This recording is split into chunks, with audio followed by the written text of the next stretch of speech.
Hello प्यारे बच्चों, my future doctors कैसे हैं। आज हम लोग स्टार्ट करने जा रहे हैं ना बायोलॉजी का बेसिक्स, क्योंकि ये उन बच्चों के लिए होगा जो कि 10th क्लास पढ़ के 11th में आए हैं या जो ड्रॉप करके 12th के बाद नीट की तैयारी करते हैं। बायोलॉजी इतना शानदार सब्जेक्ट है, इतना आसान सब्जेक्ट है कि आप सोच भी नहीं सकते। बस आप हमारे अंदाज से करिए, हमारे स्टाइल से करिए तो आपको मज़ा आने लगेगा। और ये मेरा आपसे प्रॉमिस है, 15 दिन के बाद या 15 क्लासेस देखने के बाद आप बायो से खेलना शुरू कर देंगे। मैं वर्ड बाद में लिखूंगा, आप पहले उसका मीनिंग बता देंगे, तो मीनिंग से बहुत चीजें आसान हो जाती हैं।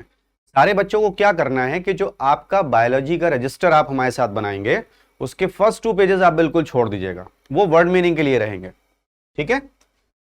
और हर क्लास के अंदर मैं आपको थोड़े थोड़े थोड़े थोड़े वर्ड मीनिंग्स देता रहूंगा, आप उसको उन 2 पेजेस में लिखते चले जाइएगा। तो ये वर्ड मीनिंग का हमारा एक अलग कॉलम चलेगा। फिर देखिएगा कितना मजा आने वाला है बायोलॉजी पढ़ने में।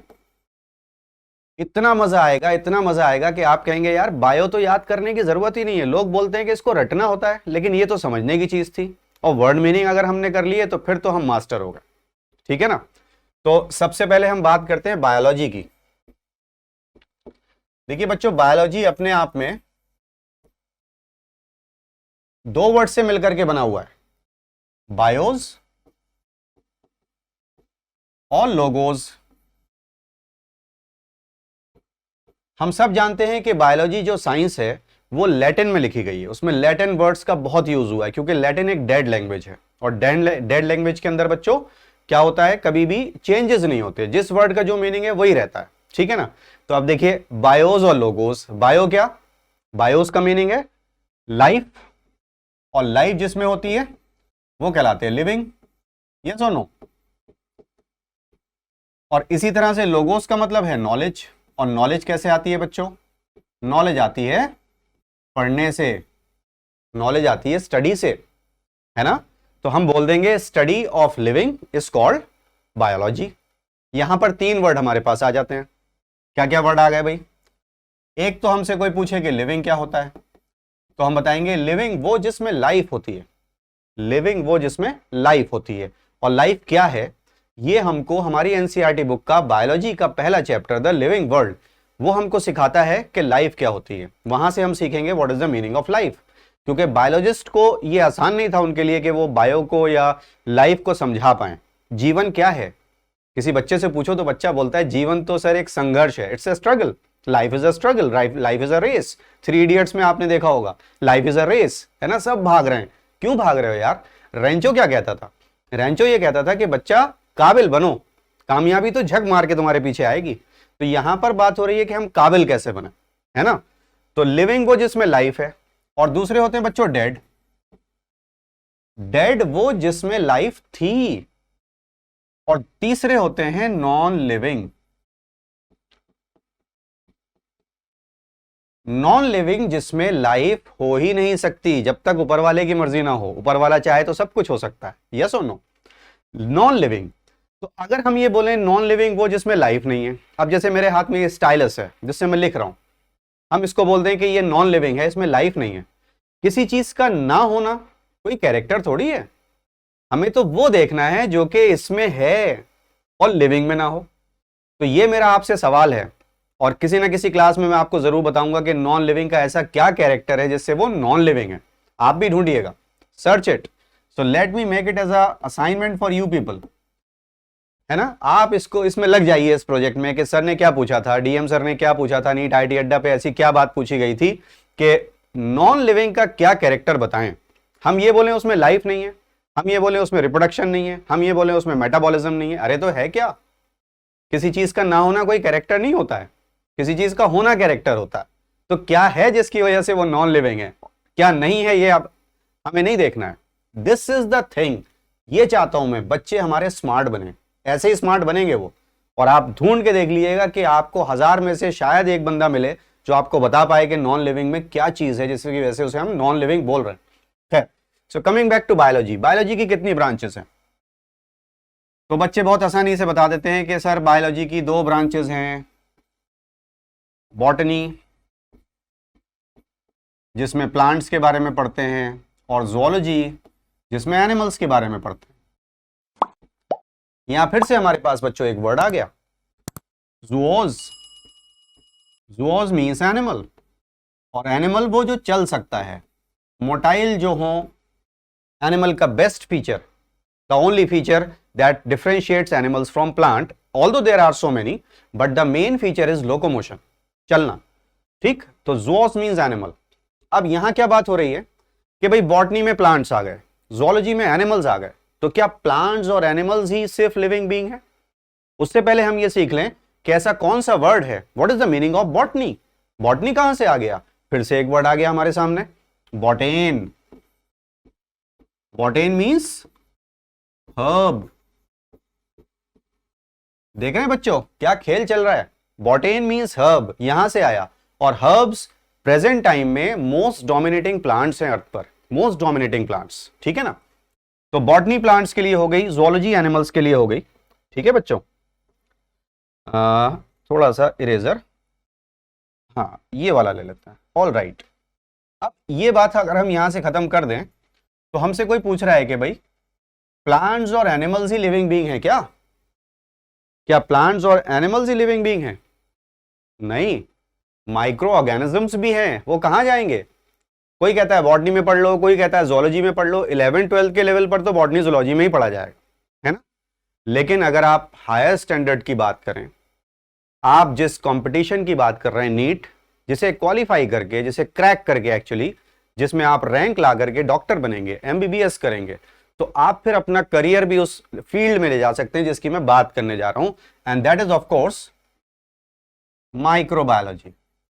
देखा, माइक्रोबायोलॉजी।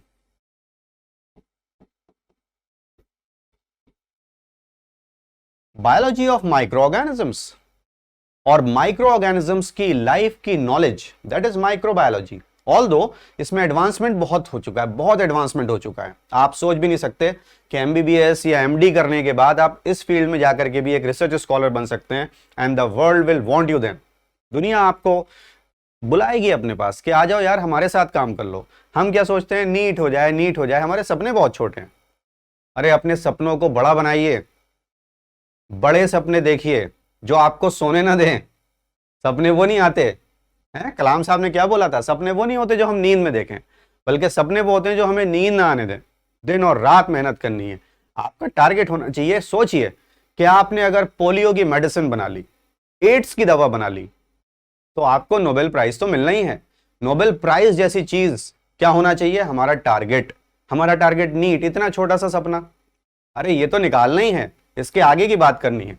तो सी, अब माइक्रोबायोलॉजी में लोग बोलते हैं कि हम माइक्रो ऑर्गेनिजम्स की स्टडी करते हैं। ऑल राइट, माइक्रो ऑर्गेनिजम्स आ गए साहब। और जब ये पूछा जाता है कि माइक्रो ऑर्गेनिजम्स क्या होते हैं, तो बच्चे बोल देते हैं which can not be scene by naked eyes.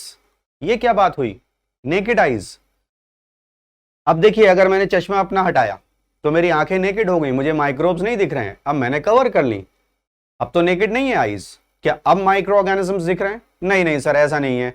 Actually ना, हमें उसे देखने के लिए माइक्रोस्कोप चाहिए। चलिए साहब, माइक्रोस्कोप की भी बात कर ली। तो माइक्रो ऑर्गेनिजम्स क्या, जिनको देखने के लिए हमें माइक्रोस्कोप चाहिए। बात समझ में आती है? और माइक्रोस्कोप क्या, जिसका इस्तेमाल माइक्रो ऑर्गेनिजम्स को देखने के लिए करते हैं। दोनों क्या, इनको देखने के लिए ये यूज कर रहे हैं, इसका इस्तेमाल इन्हें देखने के लिए कर रहे हैं। अरे भाई ये क्या बात हुई? तुम्हारा घर कहाँ है? सर उसके घर के सामने। उसका घर कहाँ है? मेरे घर के सामने। दोनों का घर कहाँ है? आमने सामने। तो एड्रेस थोड़ी पता चला।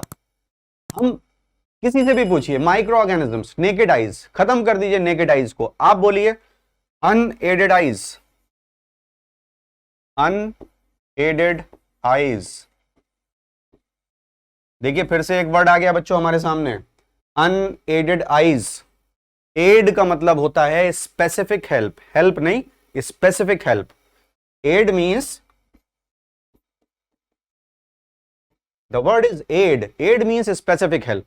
तो स्पेसिफिक हेल्प, जब आपसे कोई, आप किसी को बता रहे हैं कि माइक्रो ऑर्गेनिजम्स वो होते हैं या वो लिविंग ऑर्गेनिजम्स होते हैं that can not be seen by unaided eye, तो वो आपसे पूछेगा what aid do you require, आपको क्या एड चाहिए, तो आप बोलेंगे हमें माइक्रोस्कोप चाहिए।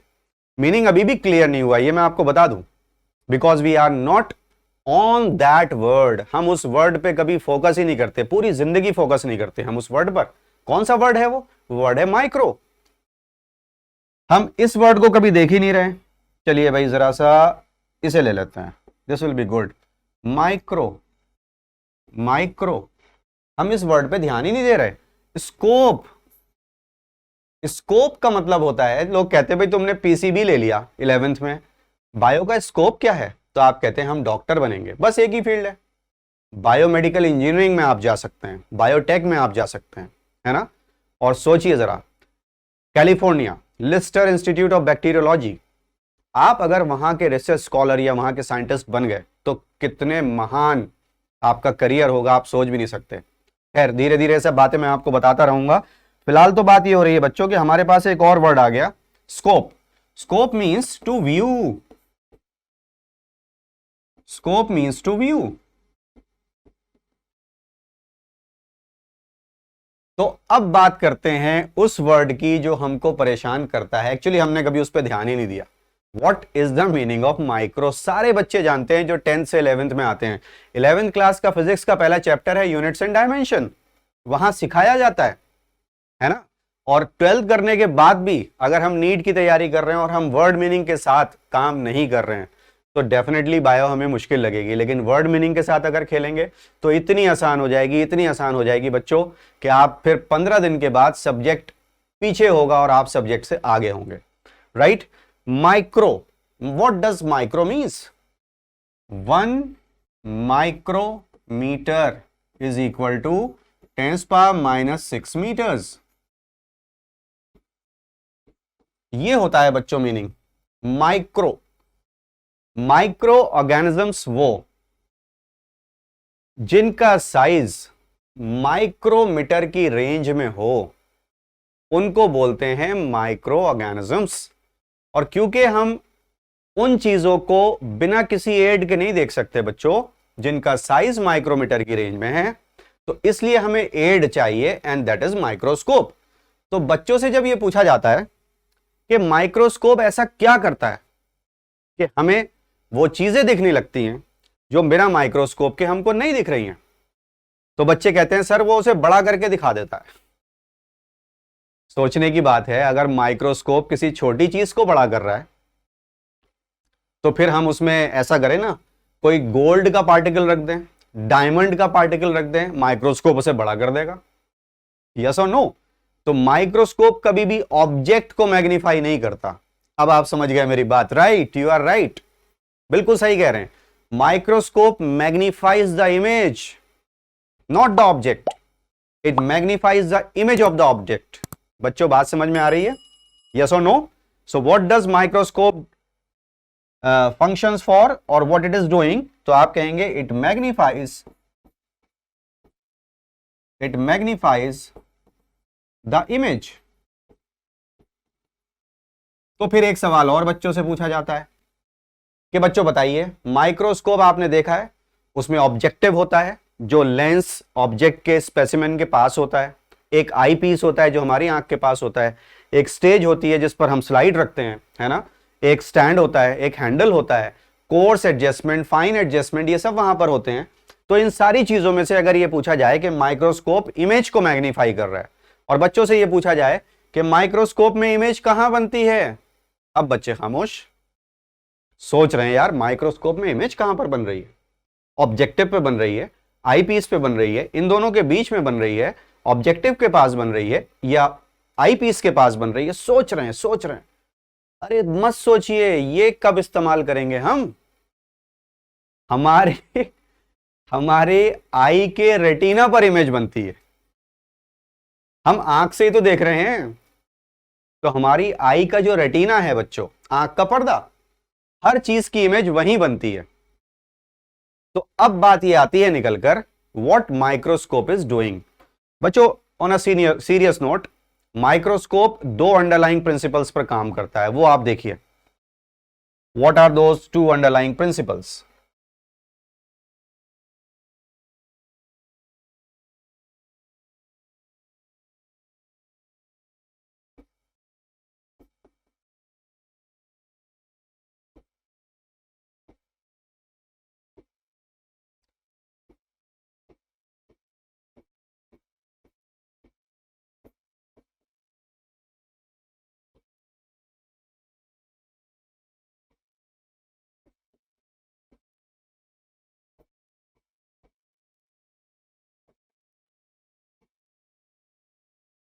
Underlying principles of microscope. Microscope किस प्रिंसिपल पर काम कर रहा है बच्चों? First is the one, it is magnification, जो अभी आपके साथ डिस्कस भी हुआ, मैग्निफिकेशन। हालांकि माइक्रोस्कोप बच्चों टॉपिक है 9th क्लास का, लेकिन 9th में भी नहीं पढ़ते हम। हमें लगता है कि यार बहुत ही सीधी सी बात है, बायो की शुरुआत ही यहां से हो रही है। हर एक चीज को जो आप देख पा रहे हैं, that is only because of the the best, और I can say the most fruitful invention in the field of science, that is of microscope. और गैलीलियो, उसके बाद रॉबर्ट हुक, नाम आते चले गए। और फिर कंपाउंड माइक्रोस्कोप से इलेक्ट्रॉन माइक्रोस्कोप आ गया, नॉलन रस्का ने उसको डिस्कवर किया। खैर वो एक अलग इशू है, बट मैग्निफिकेशन क्या है बच्चों? देखिए, it is the ratio of size of retinal image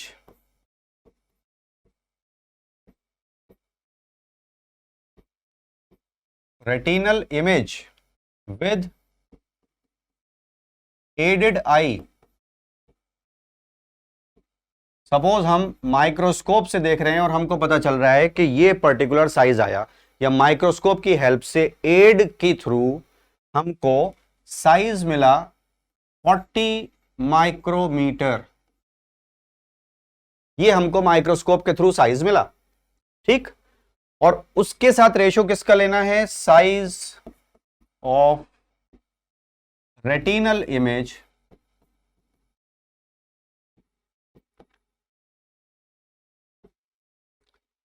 with unaided eye, without microscope। Suppose without microscope उसका साइज है, the actual size that is 4 micrometre, और हमने रेशो लिया तो हमको पता चला कि yes, microscope has magnified the image 10 times, 10 गुना, है ना। तो हम इसको लिखते हैं 10x, और यही लिखा होता है माइक्रोस्कोप के डिफरेंट ऑब्जेक्टिव्स पर, जो ऑब्जेक्ट के पास लेंस होते हैं 2 या 3, कि ये लो पावर है, ये हाई पावर है। कोई लेंस 10 टाइम्स बढ़ा देगा, कोई 40 टाइम्स बढ़ा देगा, इमेज को मैग्नीफाई कर देगा। और दूसरा अंडरलाइंग प्रिंसिपल क्या है माइक्रोस्कोप का? अब देखिए यहां पर खेल स्टार्ट होता है, मजा आने वाला है। सेकेंड अंडरलाइंग प्रिंसिपल की मैं बात करूंगा बच्चों से अपने, दैट इज रिजॉल्विंग पावर और रिजोल्यूशन। रिजॉल्विंग पावर और रिजोल्यूशन, ये क्या चीज होती है? रिजॉल्विंग पावर और रिजोल्यूशन, ये जो चीज है वो मैं आपको दिखाने जा रहा हूं। देखिए अभी मैं बोर्ड पे कुछ लिखूंगा और आप जरा उसे बताइएगा कि मैंने लिखा क्या है।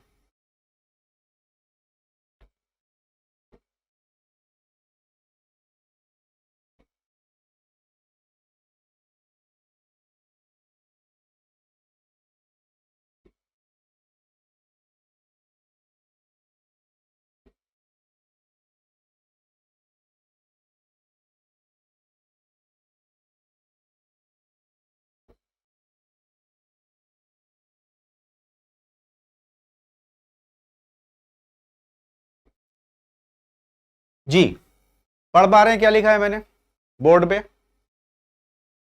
अच्छा,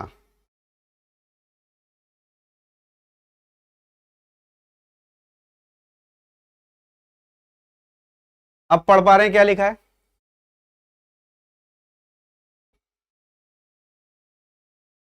अब पढ़ पा रहे हैं क्या लिखा है? नहीं, आपको लगा हो कुछ है, वाइट वाइट कुछ है ना।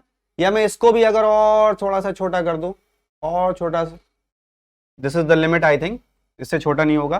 तो ये क्या लिखा हुआ है भाई? ये मैंने यहां पे क्या लिखा है? Are you able to read it? No. हम मोबाइल खरीद लेते हैं बच्चों, अरे इसका रेजोल्यूशन बहुत अच्छा है, screen resolution is very nice. What does it mean? क्या मतलब है इसका? यही माइक्रोस्कोप का काम है। और इनफैक्ट हमारी जो आईज हैं, जो नेचुरल हमारे लिए विजन के लिए ऊपर वाले ने हमें दी हैं, उनका भी काम यही है कि वो हर एक चीज को हमें रिजॉल्व करके दिखाती हैं। What is the meaning of resolution? Word meaning का खेल है बायोलॉजी पूरा। देखिए जरा, अब इसको मैं जूम करता हूं और आप पढ़ पाएंगे कि ये क्या लिखा हुआ है। देखिए जरा, अब सब लोग पढ़ पा रहे हैं कि मैंने क्या लिखा था, मैंने कुछ चेंज नहीं किया है। This is your target NEET, yes और no? So this is what we call as resolution. साफ पढ़ पा रहे हैं आप? क्या मीनिंग है रेजोल्यूशन का, फिर से मैं आपको बताता हूं।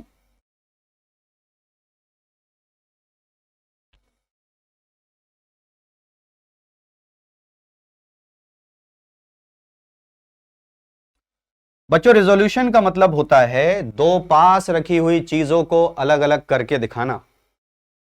आप देखिए ये स्किन है, skin is an organ, organ बने होते हैं टिश्यू के, तो डेफिनेटली यहां पे टिश्यू है, मैंने पकड़ा हुआ है ऐसे स्किन को, देखिए टिश्यू है, इसमें सेल्स होंगी, definitely cells tissue are made up of cells, है ना?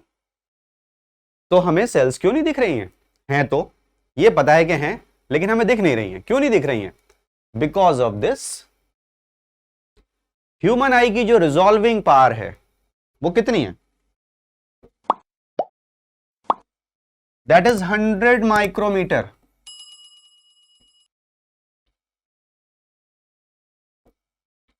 That is 100 micrometer. मतलब बच्चों अगर दो चीजें 99 माइक्रोमीटर के डिस्टेंस से सेपरेटेड है तो आपको ऐसा लगेगा वो मिली हुई हैं, एक ही हैं। 100 या उससे ज्यादा माइक्रोमीटर के डिस्टेंस से अगर सेपरेटेड होंगी तो आपको लगेगा वो अलग हैं, दे आर सेपरेट। सेल के अंदर सारे ऑर्गेनेलीज दूर दूर हैं एक दूसरे से, और हमें तो ये पता है कि यहां टिश्यू में भी सेल्स एक दूसरे से अलग अलग हैं, एक सेल के अंदर दूसरी सेल नहीं है। But why can not we see कि ये अलग हैं या नहीं है? Because of resolving power. To show two closely placed object as separate, this is called resolution. To show two closely placed objects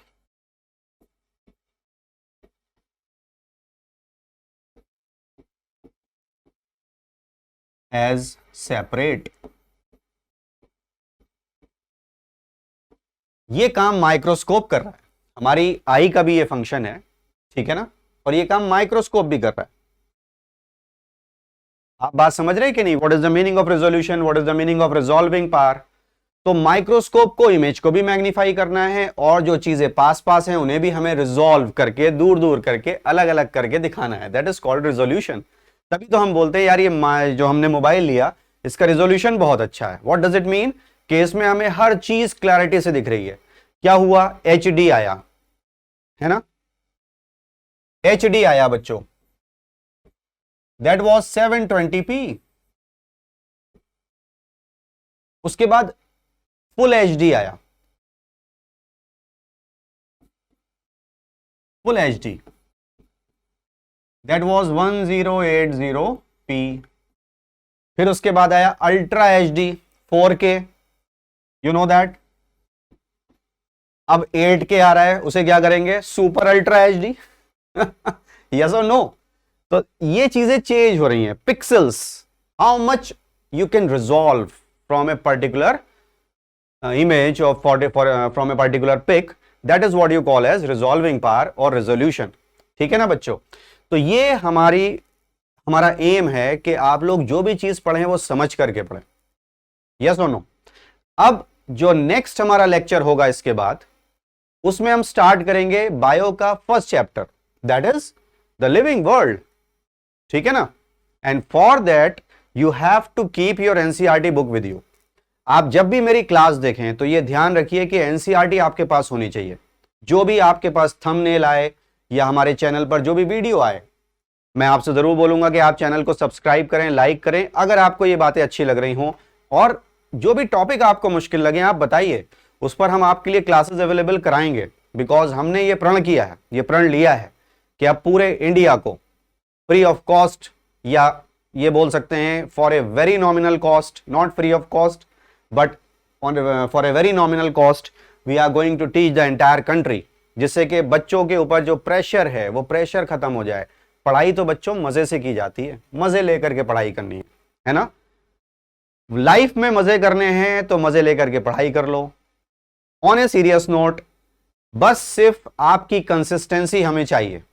आप अगर कंसिस्टेंट हैं तो सब्जेक्ट आपके पीछे होगा और आप सब्जेक्ट से आगे होंगे, ये समझ लीजिए, ठीक है ना।